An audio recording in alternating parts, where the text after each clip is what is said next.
Tribūna tai man tokia asociacija, kad vieta, iš kurios tu gali stebėti, įsikalbėti, parodyti. Tiesiog darbinis pavadinimas tapo prigijo prie jau tikro pavadinimo.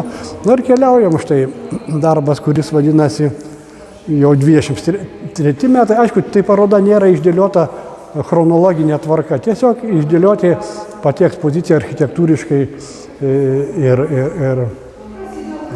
plėmiškai, spalviškai, bet tai nėra chronologiškai išdėliota.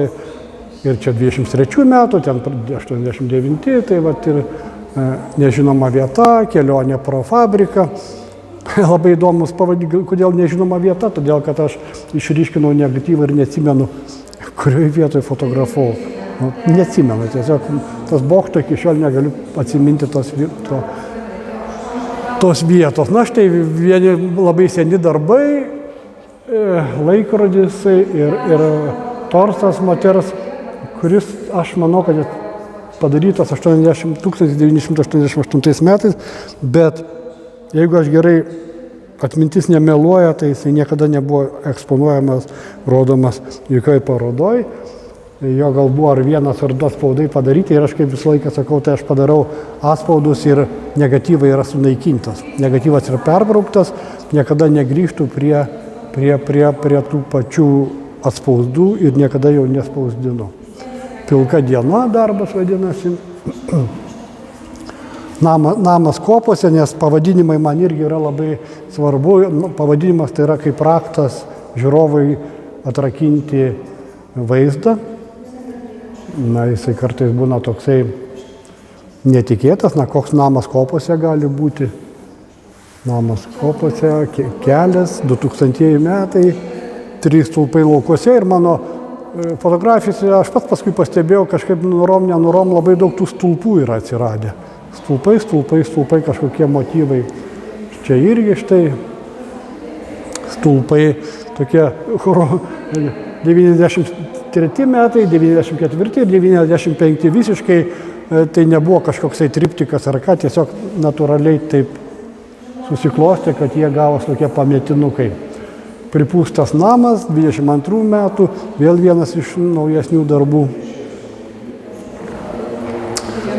4 darbai, gan tokie jau senoki, 89 metai, 89, 2001, vagonas irgi jau senokas. Na ir štai mes prieinam prie darbo, kaip aš ir minėjau per parodos atidarymą ir Danguolė Ruškienė minėjo, kad yra jau dabar aš nenaudoju jokio fotoaparato, jokios optikos, tik tai šviesai jautri fotografinė medžiaga ir apšviestas šviesos, saulės spindulių ir tiesiog toksai, galima pasakyti, tapimas ryškalais. Tai yra vienetiniai atspaudai, antrą kartą jų nepakartosi ir tai yra ciklas peizažo, tai yra darbai iš ciklo peizažo stebėjimas ir nieko čia daugiau nėra. Ir aš kaip sakau, juk čia nieko daugiau neieškokite, čia yra tik peizažo stebėjimas mano. Na ir čia, va, tarkim, irgi vienas iš to ciklo, aš čia eksponuoju 3 darbus iš to ciklo, štai čia vienas yra darbas, pasikartojantis vaizdas pro mažą autobuso langą lyjant. Kažkokios asociacijos, prisimenu vaikystėje važiuodavai su tokiu autobusu, tokie langai būdavo ir kažkokie keičiasi vaizdai, tas langas purvinas, murzinas, toksai va, kažkokie prisiminimai užplūsta.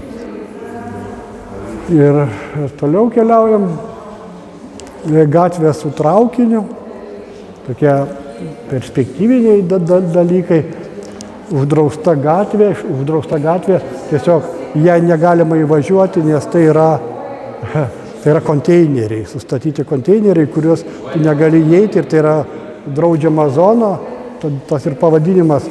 Na ir jų atspaudų, kaip ir minėjau, pas mane labai nedidelis tiražas, tarkim šito darbo atspausti tik 2 atspaudai, negatyvas yra perbrauktas ir nebegrįžtama ir faktiškai sunaikintas. Čia irgi iš toksai 11 metai, va tai mes tiesiog einam per metus, bet tai čia nėra ir Venecijos ciklo, ir Vilniaus ciklo, yra daugybė tų ciklų, tiesiog kažkokie fragmentai, kūrybiniai fragmentai metų tamsoje arba apie nieką, 2011 metai. kambarys 3, kambarys 2. Na, čia autoportretas mano. 2 autoportretai. Labai retas atvejis, kai aš žmonių nefotografuoju, taip kaip ir savęs nefotografuoju. Bet čia yra prie mano mėgstamo horizonto. Pas mane, jeigu pastebėjot, visur yra daugiausiai horizontas, tiek peizaže, tiek interjeruose yra ta linija. Na ir štai autorius pats veidrodyje atsispindžiu.